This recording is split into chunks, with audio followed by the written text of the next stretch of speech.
Good evening, everybody. Welcome to our Tutor to Eurovision session tonight on social influence.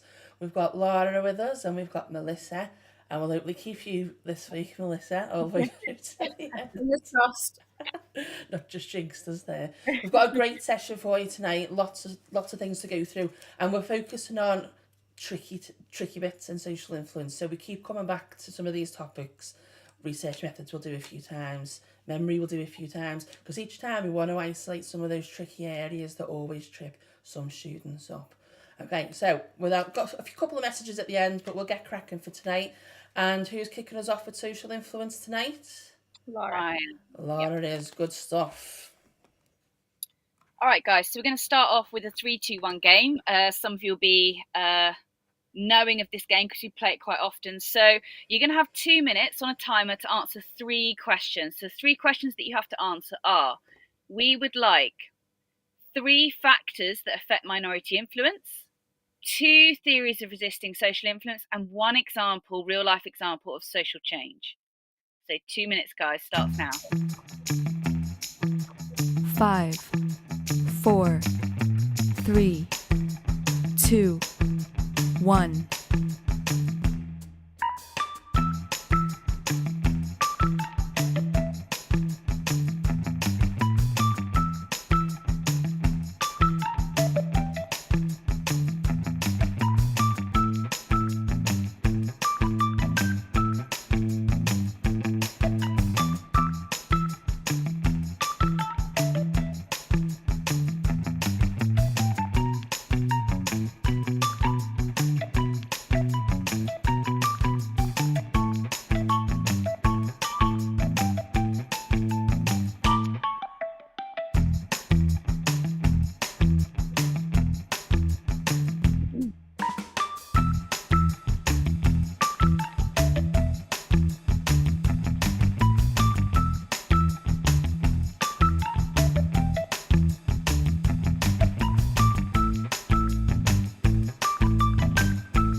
Five, 4, 3, 2, 1.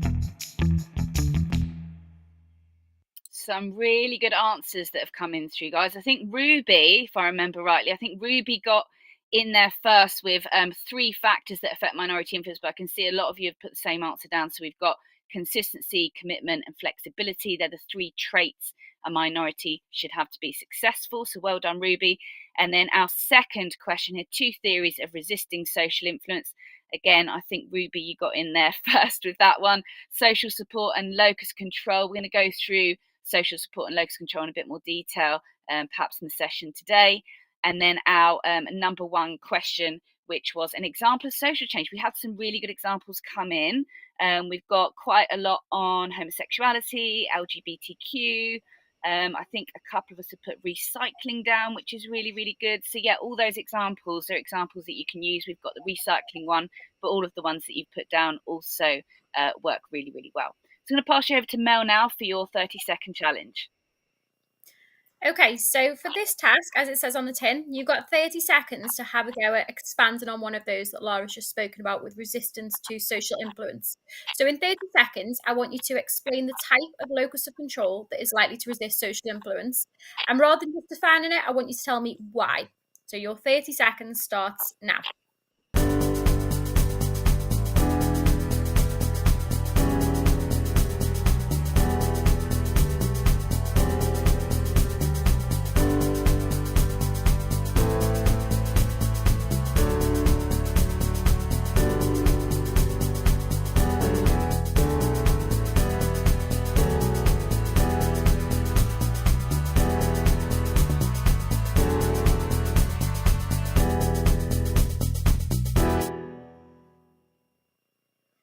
Okay, so from my side, I can see 2 answers that have come in. I bet there's going to be a few more popping up very quickly. Yeah, okay. So let me just find out who the first person was to have a little look at that 1 second. Okay, I've got Lydia down. Lydia, that is gorgeous, beautiful definition. Can we see the answer on the screen? And then we'll just go through this one. So Lydia said, people with an internal locus of control are more confident in themselves and believe they determine their future, so they're less easily influenced or less likely to conform to others. And I think that's a really good point. I don't know about you, Laura, whether you find this, but I think resistance to social influence tends to be a topic that people forget is on the spec. Maybe they spend so much time looking at Zimbardo, Milgram, Ash, and those core studies. And actually, this is, I think, a relatively simple topic. So remember this scale, we've got the difference between internal locus control to external. And if you're someone who's got quite a strong internal locus control, then you believe that you are responsible for the actions that you carry out. And therefore, you're less likely to conform, you're less likely to obey because you know that you have to accept responsibility for what happens as a result. Some lovely answers coming through there, guys. Well done. That was really, really well answered. Okay, let's have a little look at a couple of true or false questions now. So for this one, you just need to put true or false. So when proximity is increased between teacher and learner, obedience decreases. Is that true or is it false?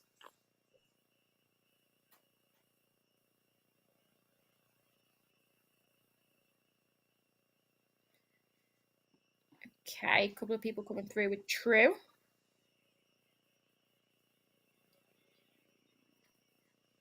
Okay, let's have a little look at the answer for this. I think we've got mainly true. I can see a couple of false as well. So let's see what we've got. Well done if you said true. This one is true. I'm wondering if someone could maybe pop in the chat.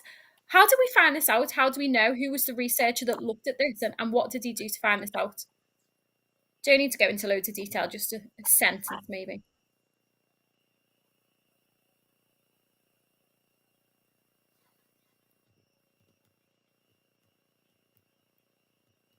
Who was it that looked at it? Okay, we've got Milgram. Lovely. What did he do? So obviously he changed the proximity, but how did he find this out? What did he do to see that if we increase the proximity or reduce it? Okay, Lucy, yeah. So we've got Milgram with different rooms as in his original variation, teacher and learner. So we've got this increase to obedience. How did he then find it out? There we go. How close the teacher was to the participants. Over the phone, we could talk about that one, definitely. Put teacher and learner in the same room. Excellent. Well done. Okay, that was the other answer I was looking for. Next, true or false question. So when minorities appear inflexible, this increases their chances of converting the majority. True or false?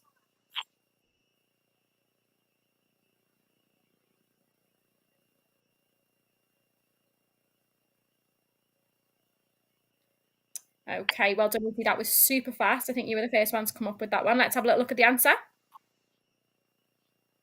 Good, excellent. Now, very quickly, before we move on to the next task, can somebody tell me why? So why is this statement false? When minorities appear inflexible, it increases their chances of converting the majority. Why would that be the case? Lots of false coming through, which is good.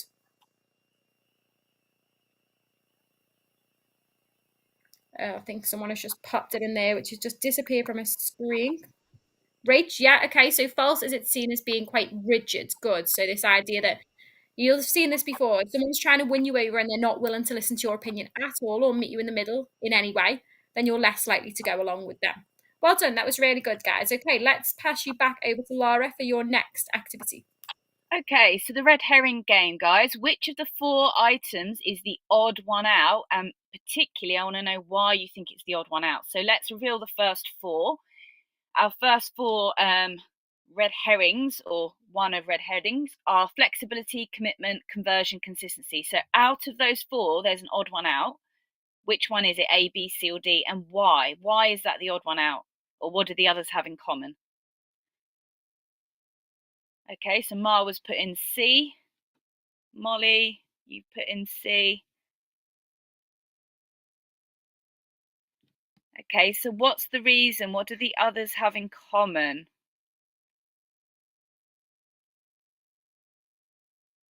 Yeah, good. So Ruby said not a factor affecting minority influence. Yes, so the other 3, remember, Okay, the last two topics in social influence, minority influence, and social change, sometimes for a lot of STEM questions, you can sometimes use them interchangeably.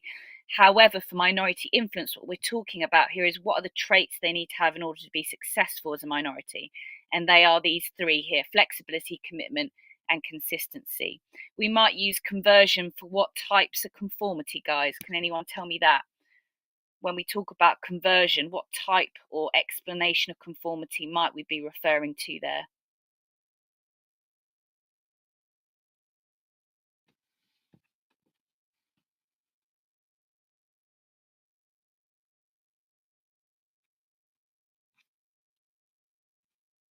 So still okay, yeah. So we've got ISI definitely, and in terms of types of conformity, what would that link to? Yeah, internalization. Well done, TV. Well done. Excellent. Okay, let's have a look at our next red herring question then. So we've got a couple of examples here, real life examples, if you want to call them. And there is an odd one out here. I'd like to know what one you think it is and why.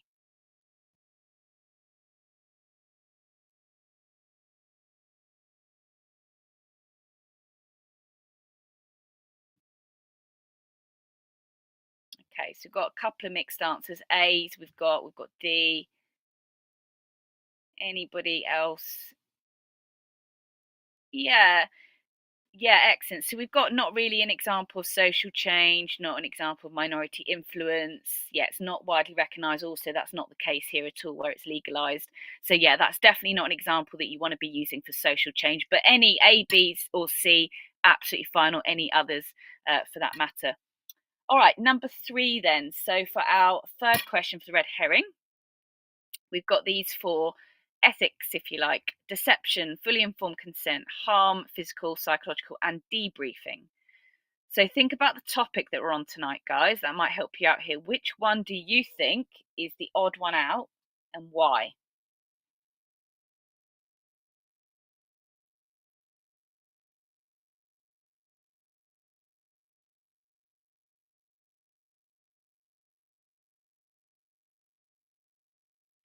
Yeah, good. So some of you are saying D is not an ethical issue, it's related to consent. Yeah, it's a way of counteracting if you don't abide by some ethics, but of course you give a debrief anyway. What does A, B, and C have in common when it comes to this topic? Has anyone noticed anything there?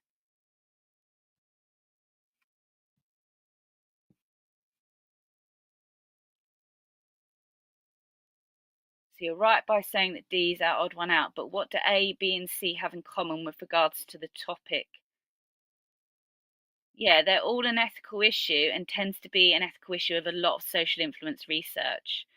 Okay, particularly with social influence, because we're looking at trying to establish or investigate natural behavior in social circumstances.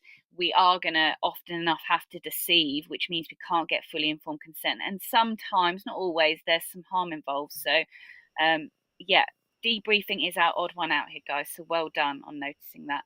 All right, I'm going to pass you back over to Mel now for a bit of bubble quiz, I think. Okay, so if you've done the bubble quiz with us before, guys, you'll know that you're going to see 4 answers on the screen, and all 4 of them could be correct. 3, 2, 1. Your job is to basically just give us the letters of the ones that you think are correct. So it can go from none to 4. So the first one is researchers who studied minority influence. So is it just 1 correct? Any of them correct? All 4?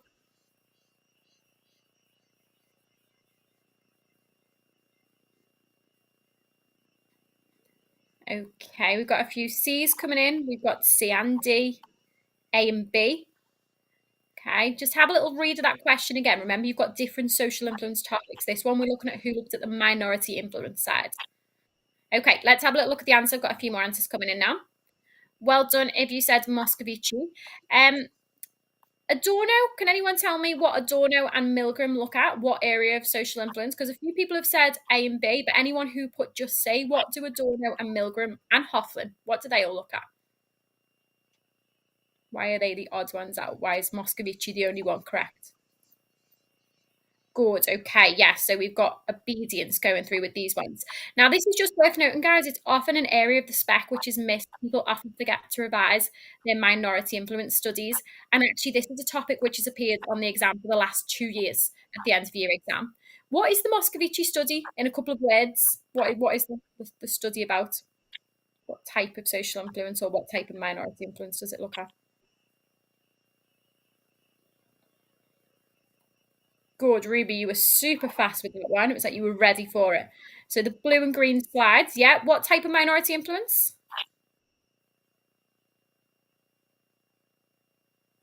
Well done, Lucy. Well done, Harmon, Maddie. But what type are we looking at? Good. Excellent. Okay. I think Soph. Oh no, Hajra, you were the first one maybe in Soph. Yeah, we're looking at consistency with that one. Well done, guys. If you don't know it, make sure you add it to your list of revision. Next question.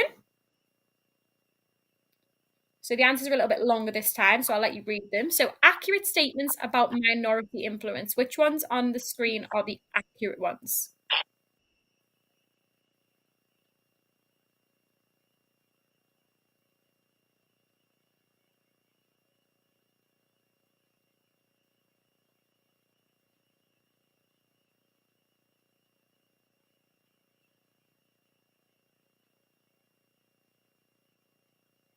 A couple more answers to come in. Lovely. Okay, looks like a lot of people are going right with this one. Let's see the answers. Well done if you said C and D. Excellent. So we just spoke about that conversion and compliance is more on a lower level of conformity. And we see this word quite often, dogmatic. If you don't know what it means, it just sort of means to be very, very rigid and inflexible. And that sort of annoying sense when people just won't listen to your opinion and don't want to meet you halfway. Very, very set in your ways. Okay, let's have a little look at the next one. All right, So Mel, with I'll take over from term top up.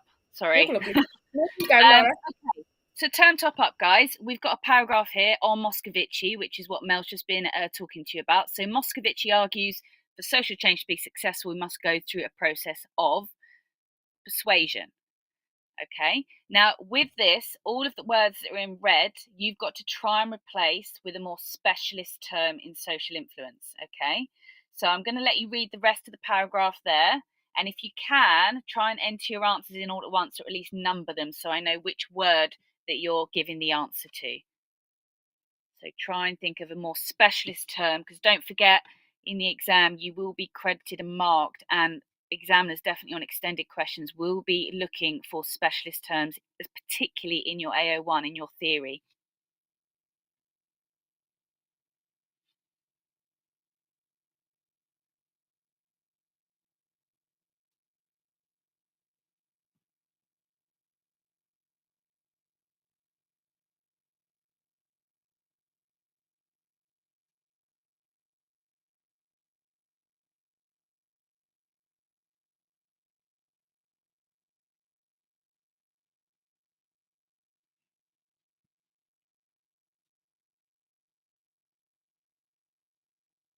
Okay, it's got a few answers coming through. We haven't got the right answer yet for one. So we've got consistency, we've got convincing, got consistent again. It does begin with a C, so we're right there, but it's not any of the words that have come through yet. We've got it. Okay, someone's got the first word, and that is blep, conversion. Well done.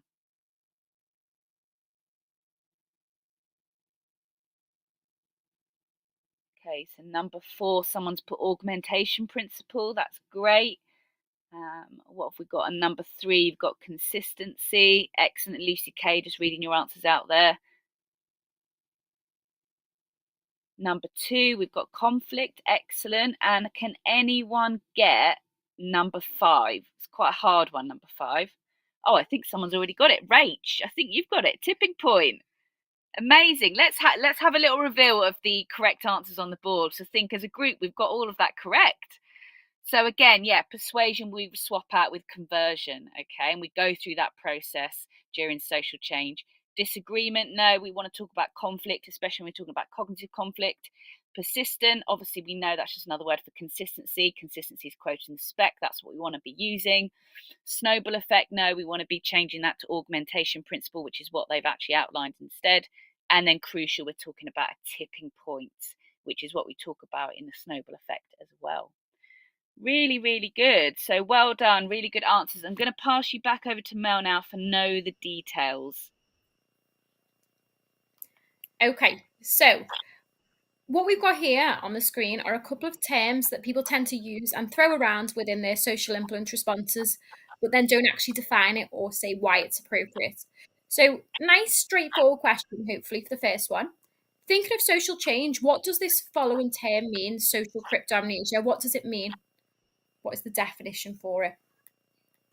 We want to try and give as much detail rather than just repeating the key term.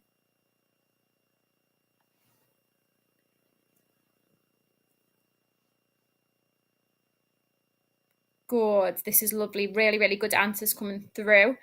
I think on mine, Lucy K was first. Well done, Luce. Couple more coming through. My Adventures, Macy, Happy Frog, Anish. Excellent. Okay, let's see an example here. So something along the lines of what a lot of you have got as your answer. The fact that the majority know a social change has occurred, but they don't actually recall how it happened. We often see this when social change is quite gradual. So it's this delayed process of when something is working, but we don't necessarily know, why it happens or how it happens. So for example, if you say maybe to parents, when did recycling sort of take over? When did people become really, really big on recycling? They might say things like, I don't really know. I think it just sort of happens. A nice, easy way to remember this one is that idea that the end of the word is amnesia. So this is sort of the forgetting of how something has happened in social change. Like smoking was legal everywhere, but now it's forbidden yet again. And people might say, when did that happen or how? And people don't remember. That's a lovely example, Anish. Well done. Okay, let's have a little look at the next one. Now, this is a term we've used quite a lot tonight, and actually a lot of people have been getting it right. So let's see our definitions for this one. The augmentation principle. What does it mean?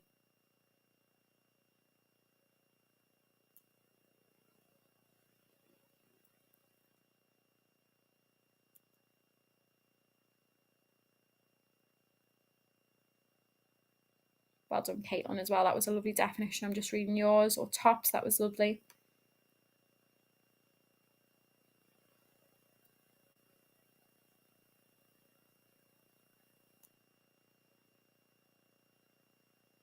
Okay, we've got a couple of ideas coming through. Let's see what we've got. Yeah, there's some really, really nice detailed definitions coming through. And this is a really good habit to keep up with guys in the exam, to not just name drop the term, but actually explain it. So this is the one, as I say, we spoke about quite a lot tonight. This is the idea that when the majority pay attention to selfless and risky behaviours, because they sort of they see people sacrificing themselves and they see people putting themselves at risk, and it makes people go, that must be really, really important. So if you think about the suffragettes and all of the things that they did to show commitment, it made the majority of society at that time say, that's important and we should probably listen up. So that word augment, the idea that it augments the importance into other people's minds. If people are showing commitment, then we really should be listening. Now, it's just something I want to bring up here. Just be careful if you're asked for an example of commitment in the exam. A lot of the times I see from students them writing answers about, putting your life at risk. And sometimes that's appropriate, but commitment can just be, going out on protest or things which basically maybe inconvenience you, that you're showing commitment to your cause. Okay. Let's have a little look at this one and then I'll pass you to Laura for the final activity. So what is the difference? So very quickly with this one, what's the difference between internal and external locus of control in resistance social influence? So don't just state what they are. What's the difference? Try and get a word in like however.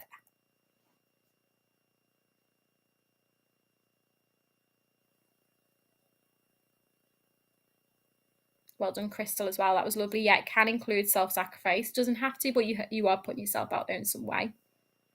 And Grace, lovely as well. Anisha, I wonder if you could tell me a little bit more what you mean by that. So internal is strong. What does that mean? Strong in what sense?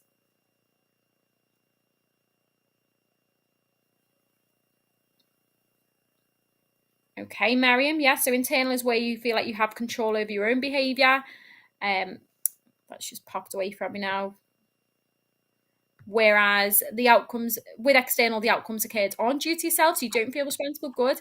Rach, yeah, internal take full responsibility of their actions, whereas external believe their actions are the result of other people.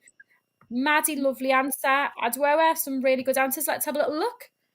Okay, so people with an internal locus control, we spoke about this one quite a lot tonight, so we won't stay on it, but believe things are the result of their own behaviour, they're more independent, and therefore the link to social influences.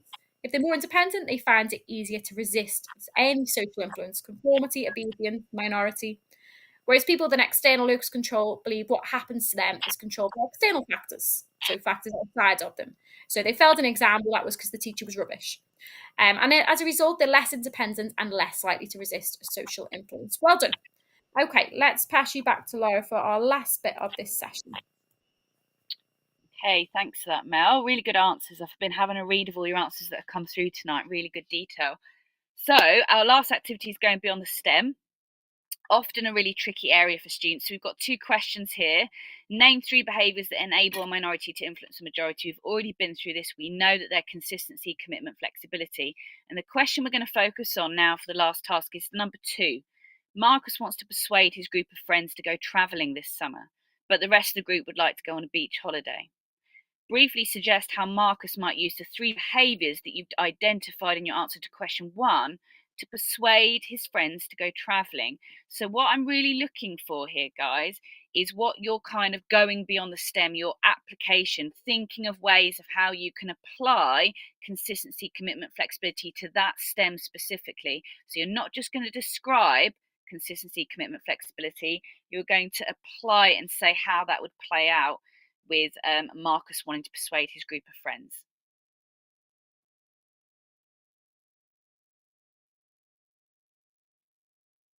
Yes, there's some good answers coming through, but I don't want to be able to lift your answer up and put that for any question to do with consistency, commitment, flexibility. It's got to be STEM specific.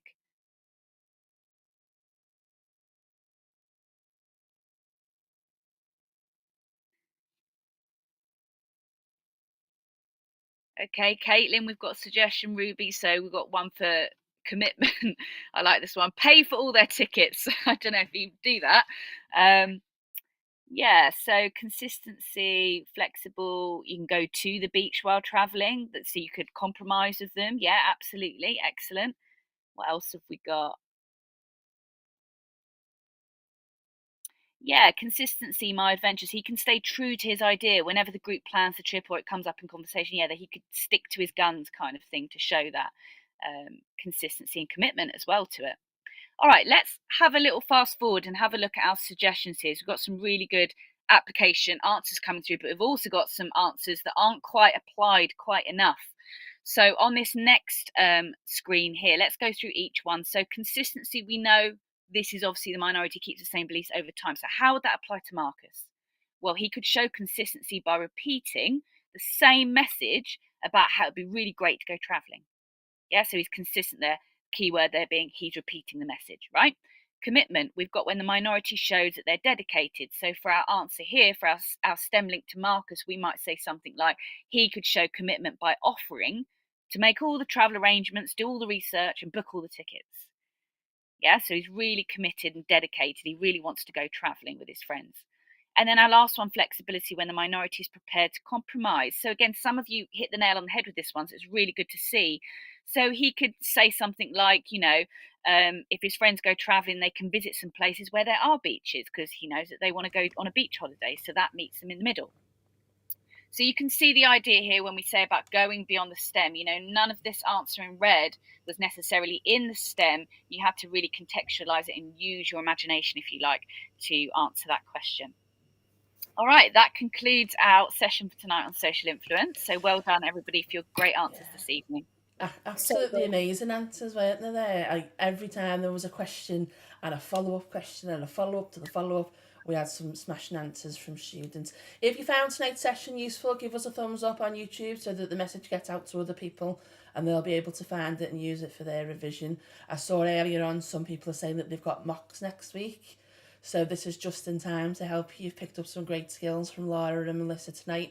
We're back On the 11th of February, we do these weekly, but we're having a little break we're on tour in London. So 11th of February, we'll be back going through statistical tests. Why have we chosen that, Laura, do you think, as one of our trickiest topics? Oh, it just is a really tricky topic. Things to memorize, like the stats inferential test box, and then actually knowing how to apply that to a STEM they give you in the exam. It is a tricky area, and obviously, with all of that, as a tail end on research methods, you've got design and study, which is obviously a really tricky area as well. Yeah, awful. You get chills thinking about these things, don't you, sometimes?